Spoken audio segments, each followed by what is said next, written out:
Welcome back to the studio, I'm Laura. In this video, I'm going to be working on a commission for my good friend, and I actually did my very first commission ever for her last year. Now I get to paint her again, so I'm really excited. I prepared this little 6x8 canvas for the commission, and I gessoed it with an extra 3 coats of gesso.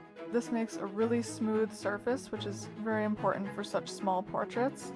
If there was too much texture on the canvas, then the faces would come out looking pretty pixelated, which of course is its own aesthetic, but that's not what I was going for with this painting. Like I mentioned earlier, I have painted for my friend before, about a year ago, and I had done a portrait of her and her husband, which I'll put in the video here. That painting was really my best work that I'd ever done at the time, and I'm still really proud of how that one turned out a whole year ago. But now I'm even more excited to show you how this new painting comes out, because now you can see the improvements that I've made in a whole year of painting. However, same as last year when I started my very first commission, I was still nervous doing this one as well, because the stakes are a little bit higher. You know, this is for somebody, this is a gift for her sister, and I wanted it to be my very best work, so I really took my time doing this initial sketching with the white paint here, because once I get this layer on with this outline, that kind of determines how the rest of the painting will turn out. If you're gonna spend a lot of time on one part of the process, definitely make it the sketching process. I think it took me maybe 2 hours of painting over this and redoing it to get it how I wanted it. This is the first version of the sketch, and in a couple minutes here I'm actually going to paint over it and start again because the positioning wasn't quite right, and as I'm putting her sister's arm in here, I was noticing that her arm was too long for her body because she was too far away. Like the people were too far apart from each other, which made her arms have to be longer for the pose to work. But that obviously doesn't make sense, so I had to move them a bit closer together like they are in my reference photo. So here I am repainting her arm, but now they've been repositioned more accurately to the photo and also just more anatomically correct. I also want to tell you about some of the other things that I've been up to this summer and just over the past few weeks.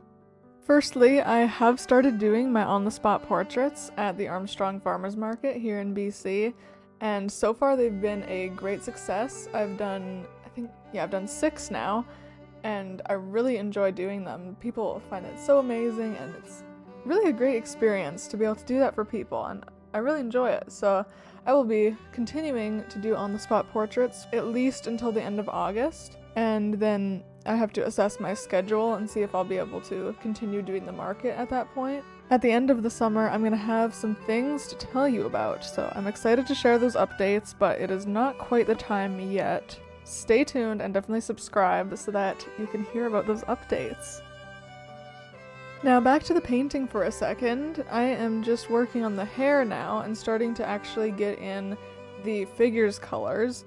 This process starts with the color blocking. So I'm just putting in the basic shapes first, and then I can refine them later on. The black I'm using is my own mixture of black that I make from naphthol red, manganese blue, and cadmium yellow. So you just kind of play with the mixture. Usually it'll be heavy on blue, medium on red, and then a little dash of yellow. Mixing your own black is important because it adds so much more depth to the colors opposed to just using a tubed black. Which the tubed black I have is ivory black, which is more of a transparent black I find, so it's just a lot more effective to mix my own black. It's crazy for me to think back about the painting that I did a year ago, simply when it comes to the improvements that I've made with my color theory. A year ago, I used burnt sienna, burnt umber, and white for the skin tones, which does not create a very unique color palette and also not very effective shading. This painting, all of the skin tones and just all of the colors in general were hand mixed from my primaries. And this results in the painting looking a lot more not saturated, but the colors look deeper and like there's more substance to them. And techniques like this only come from repetition and practice and trying new things. I'm really realizing this because I did a count of my 2024 paintings and I have now done 30 paintings this year. In a mere 6 months, I've done 30 paintings, and my yearly goal was 35. Obviously, I'm going to be surpassing 35 this year, and probably hitting at least 50 or 60 paintings. This is really exciting because it just means that this year I'm going to see significantly more progress and growth than last year, where I did only do 35 paintings. Obviously, not everyone is doing that many paintings a year, so don't worry if that's not you. I do actually know of an artist who, I think they do 35 paintings a month. I'm pretty sure in the first quarter they had over 100 paintings done, so that is just insane to me. I imagine that after doing so many paintings, that guy probably has his process down so good that he can just literally whip out paintings like it's nothing. I am not at that point, but I'm getting there. Little bit by little bit, painting by painting. Now back to the painting. I have gotten most of the color blocking in, and I'm starting to work on some of the facial details, including the eyes, which look a little scary at the moment, so I am going to fix that. I have started to refine my eye painting technique, and I'm getting a lot better at it, so I'm really happy with how the eyes in this painting turned out. What I'll usually do is put 2 dots where the eyes are supposed to be, basically where the irises are supposed to be, and then I'll mix an off-white and put that on either side to, obviously be the whites of the eyes. And after that, I'll mix up the colors for the irises and pupils and put that on along with the eyelashes. A couple things that I'm very happy I've learned how to paint better since the last painting are also eyelids and necks, because I have to say the faces in the first painting were looking a little flat because they didn't have any, wrinkles or eyelids, or there was nothing, right? It was just very flat. And the way I used to paint necks was also subpar simply because I used them to fill space and not actually for the purpose of a neck, so they never looked natural, but I think I've made a lot of progress on those as well. This may seem like a weird thing to talk about, but it is important to remember that every part of the anatomy is important and should be portrayed correctly when it comes to portraiture. Okay, this is how it's looking so far. I'm gonna repaint her mouth because it wasn't in the correct spot really. It needs to be a little bit higher, I think, for her face.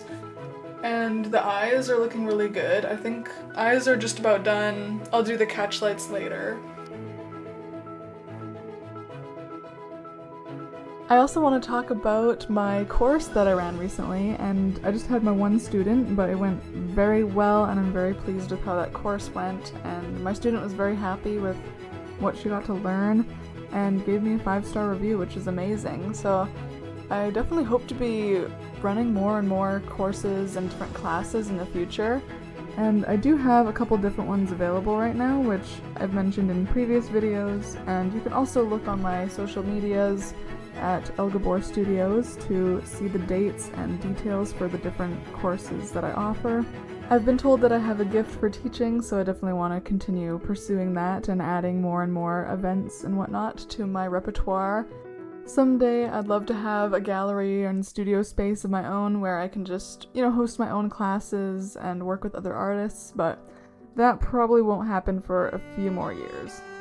However, it is important to, have set goals in mind and know what you want for your future, and definitely keep that in mind if you're an artist, what kind of things you want to achieve, and having that goal in mind will help you get there a lot faster. On another note, I have also been accepted into the 2024 Lake Country Art Walk, which is so exciting because this was actually the first show that I had ever done last year, and now a whole year later, I think this is going to be somewhere around my 15th show within a year, which is simply insane, especially because I didn't even have any particular interest in being in shows. I just, I did the art walk because I thought it would be a good Kickstarter for my art, and then I really got sucked into it and just started applying for every open exhibition that I could find in my area, and a lot of them have been really amazing and I've met so many cool people. So just simply doing a few Google searches for open exhibitions wherever you live can be a great way to find some opportunities to get started in your artistic career. I'm really learning that as an artist, you pretty much have to take advantage of every possible just avenue of revenue, basically. You know, going to the farmer's market, doing the shows, teaching classes, and I am thinking of having some print runs made of a few of my paintings, so either prints or cards. I'm still thinking about that, but we'll see where that goes, and I can't wait to tell you about it in my next video as well, because I should have more updates for September 1st. Now to finish up this painting here, I do go ahead and add a bunch of the details off camera, just because filming can be a little bit distracting, and I did not want to be distracted while doing all the jewelry and the henna. You might have seen earlier in the video, my friend actually did some henna on me, so you may have seen that on my hand earlier. And here's the henna that I painted, and it's quite dark because it was still fresh in the photo, so it lightens a little bit when it sets. And here is the close-up, and it turned out so amazingly. I'm really happy with the results, especially the likenesses. It really does emulate their personalities very well. And yeah, thank you so much for watching. I really appreciate you watching this, and please drop a like and a comment as well. Let me know what you think of the painting and my commentary. And until next time, happy painting.